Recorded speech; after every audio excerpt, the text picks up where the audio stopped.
Hey everyone, Brian Zane here with my review of AEW's Winter is Coming from December 15th, 2021. A big event feel for this show. They spent several weeks hyping it up. It's basically on the same level, they seem to treat it as such, kind of like a quasi pay-per-view or Clash of Champions kind of deal. And they definitely start off in a big way here, beginning with the world title match as Hangman Page, or Wangman as the old graphics used to say, I'll never forget that, defense against Bryan Danielson. I loved how they told the story of Danielson systematically making his way through every member of Dark Order on his way to fighting Page here in his first world title defense. I love Danielson's demeanor throughout most of this match here because you can see it anytime he outsmarts or outpaces or outworks Page, is this gleeful look in his eye. He's got him right where he wants him here. A few minutes in, Page is busted open, but he is very resilient. He's able to fight back and attack Danielson's leg when he goes for one too many kicks. He ends up kicking the ring post and everything. This is some amazing back and forth in this match. Lots of near falls, false finishes and everything. Page the dead eye on the apron, then tries to follow it up with a dive to the outside, but Danielson moves, and so he goes crashing through the announce table just before a break. I do like with this match, they timed out, they kind of paced everything really well here in terms of like the timing of the commercial breaks after some really big spot here, so you're not really missing too much of the big action when it's live on air. Hangman finally hits the buckshot lariat, but an hour has passed by. They wrestled for a whole gosh dang 60 minutes, and it went to a time limit draw. And you know what? People might be disappointed in a draw finish after all that wrestling, but it was still a hell of a match and a great story told. I mean, it was amazing. The timing, the pacing, it didn't feel boring. It felt like that hour really flew by, and I just loved the back and forth there. Escalated at all the right places. This is easily, one of the top matches AEW's ever done on free TV or otherwise. I would say. If it's not the top, it's definitely one of the top, I would have to say. And I think the draw finish doesn't take away from that. Very similar to, say, Danielson and Omega, the one that went a half-hour draw a couple months ago, in fact. And this one even topped that, I feel. So, brilliant stuff. Danielson just delivered here, showing how much of a cardio beast he is and how great of a storyteller he is. Hangman Page ran with him every step of the way. A great first test for the new champion, Hangman Page. Yeah, great way to start the show with an hour of just pure wrestling. After that, we see the Super Click and Bobby Fish cutting a promo on the Best Friends. They want to have an 8-man tag match with the Best Friends and Rocky Romero this Friday on Rampage, and they vow to end Sue's career. Nick Jackson really wants to super kick Sue right in the face, and they want to destroy her white minivan. Adam Cole promises a Christmas present for his friends next week on Dynamite in the Christmas episode. But the real best part of this whole video is that the music of a kazoo cover of Jingle Bells is playing as they're doing everything, which was just the icing on the cake for me. Wardlow takes on Matt Sydal up next. A fairly short match here, and it definitely goes Wardlow's way. Early on, Sydal wants to like a spinning heel kick, and Wardlow catches him, almost drops him, but he recovers and finishes the move. That was very good. Very good strength, very good base is Wardlow. So he powerbombs Sydal once. The fans are chanting one more time, and Sean Spears on the mic trying to encourage him, just, get it done. You're not paid by the hour here. One and done, that's all you need. But then Wardlow listens to the fans, hits the second powerbomb, pins to win. Spears kind of reprimands him for that after the bell, but then his phone rings, and it's MJF on the other line. And so MJF telling Wardlow, through Sean Spears, of course, to go get champagne for him after in celebration of his win that's going to be coming up later in the night.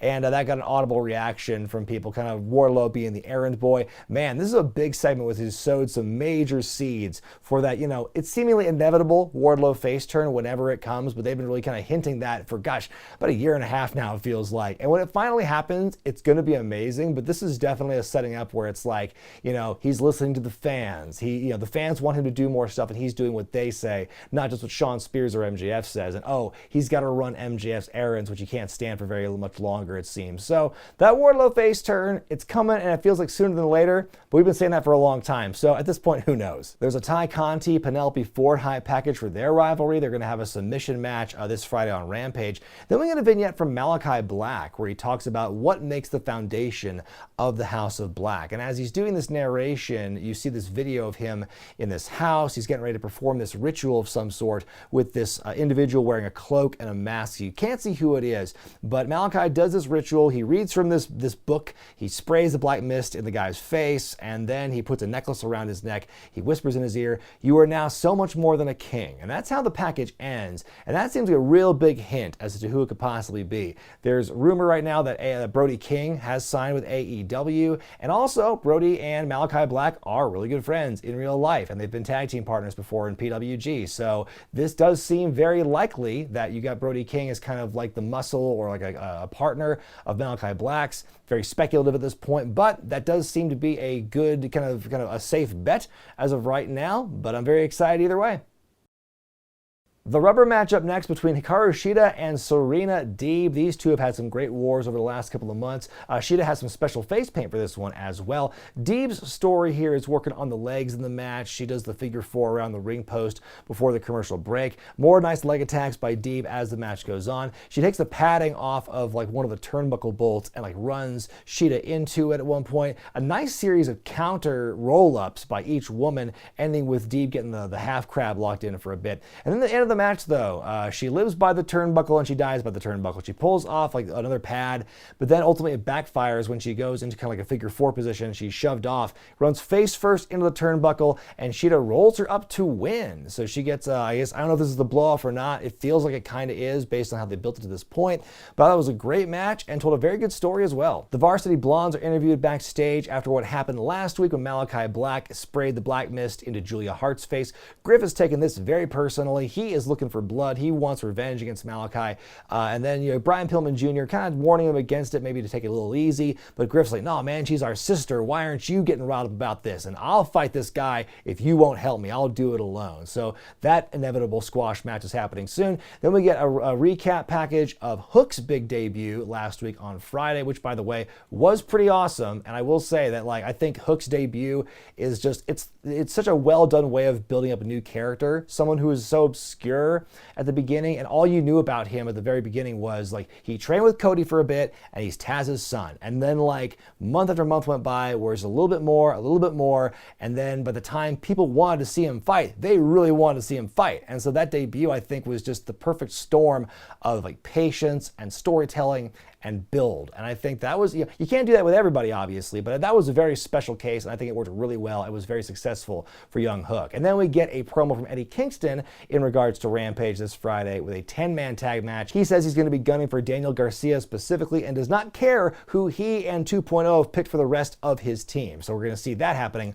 on Friday. Then it's time for the main event of the evening, the Dynamite Diamond Ring match, as MJF takes on Dante Martin, who were the last two men in last week's Dynamite Dozen Battle Royal, which is how they got to this point here. MJF hoping to make it a three-peat with the special diamond ring. MJF on the mic beforehand, running down Texas, making a lot of redneck incest jokes, whatever. And he's definitely not the hero of the picture this week like he was last week in Long Island for sure. MJF tells CM Punk that an unbeaten streak against substandard opponents doesn't make you a world title contender. It makes you the next Ryback, which was oh man, what a deep cut considering that was one of the biggest beefs that CM Punk had in his departure podcast with Colt Cabana so many years ago. He says he'll beat Dante Martin with a side headlock like he did with Darby Allin. It's a very nice match with these two guys. Dante, of course, is crazy athletic. MJF deceptively so, where it's he can do just enough to keep up with the fast-paced guys, but he's also just the styles meshed very well, I have to say here. There's a scary moment here in this match when Dante goes for first of all, the sequence is MJF keeps trying to powder and Dante keeps diving into him every time he escapes the ring. The last one he does, though, is a springboard shooting star press to the outside.